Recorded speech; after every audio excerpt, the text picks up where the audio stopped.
అంటున్నారని వచ్చేసామండి. ఇక రాజమండ్రి పై నుంచి రైలు కింద నుంచి లండన్ నుంచి లడికిన రాత్రి వచ్చేసానండి. నేను వస్తా జరగాలి మీ కోరికని గుమ్మడికాయ అంత బంగారాన్ని తీసుకొస్తుంటే కుక్క ముట్టుకోకుండా కుక్క తోక ముట్టుకుంది విజయవాడ బస్ స్టాండ్. కుక్క తోక ముట్టుకున్న బంగారం మళ్ళీ మీరు ముట్టుకుంటారా లేదని 7 పాలేళ్ళ పెట్టించేసి ఏట్లో పడేపించానండి. 3 కోట్లు తీసుకెళ్లి మురికాలలో పడేశాను. మా ఇంట్లో కోట్లు కుక్కలు తింటుంటాయండి, లక్షలు లక్కలు తినేస్తుంటాయి, ఎలుకలు తినేసి చిల్లర చీమలు తినేసేస్తాయి.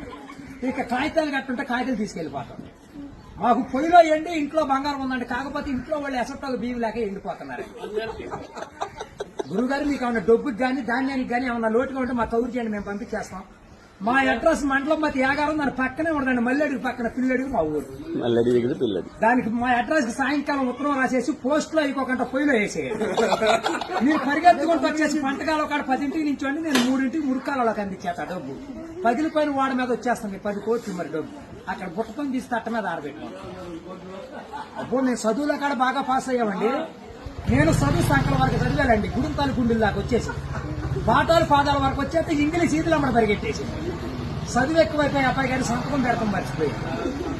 సోనియా గాంధీ గారి దగ్గరికి ఉద్యోగం అడిగానండి. రాత్రి రాజీవ్ గాంధీ గారు రాసిచ్చారు ఈ ఊళ్ళో ఉద్యోగం అయితే సంతకాలు చేసే పని ఉండదు.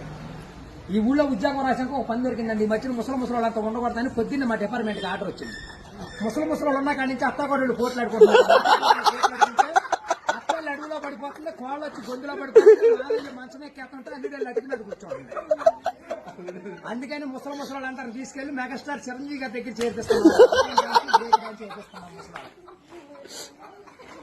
గురువు గారు దసరా పండుగ రోజు మా ఊళ్ళో ఏప్రాల్ పందాలు వేపిస్తున్నాను. నాపరాల మీద ఏప్రాల్ పోట్లాడుకుంటే నాపరాలు ఇప్పుడు సమరాత్రి గారు వెళ్ళి సౌండ్ చేస్తుంటే, మునసూబ్ గారు వెళ్ళి ముడేస్తుంటే, కర్ణం గారు వెళ్ళి కాగితాలు రాస్తుంటే, ప్రెసిడెంట్ గారు వెళ్ళి పెళ్లి చేసేస్తున్నారు.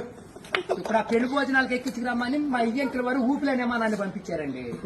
విమానానికి ఊరు చివరికి వచ్చాక ఊపి ఎక్కిపోయి కృష్ణానదిలో పడిపోయింది. నేను వచ్చి మీ బాజార్లో పడిపోయింది. ఇవాళ ఛార్జీకి మీరు 500-600 ఇచ్చారంటే ఛార్జీ డబ్బులు పెట్టుకుని వెళ్ళి కాకినాడ వెళ్ళి కాఫీ తాగి అక్కడ మీ పేరు పేపర్లో వేసేస్తారు. ఈసారి గారు ఇప్పుడు రాబోయే కాలానికి కాబోయే సీఎం గారు మీ పేరు పేపర్లో వేపించేస్తానండి. ఈనాడు పేపర్లో వేపించానంటే ఆంధ్ర జ్యోతులు అక్షరాలు లేకోకుండా వచ్చేస్తాను.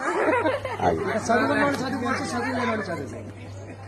దొరగారు మన ఊరంతా ఖాళీగా ఉందని సాయంకాలం మన ఊరు కాలువలో కరువు మీటింగ్ పెట్టిస్తున్నాం. మీరంతా కాడ వచ్చేయండి.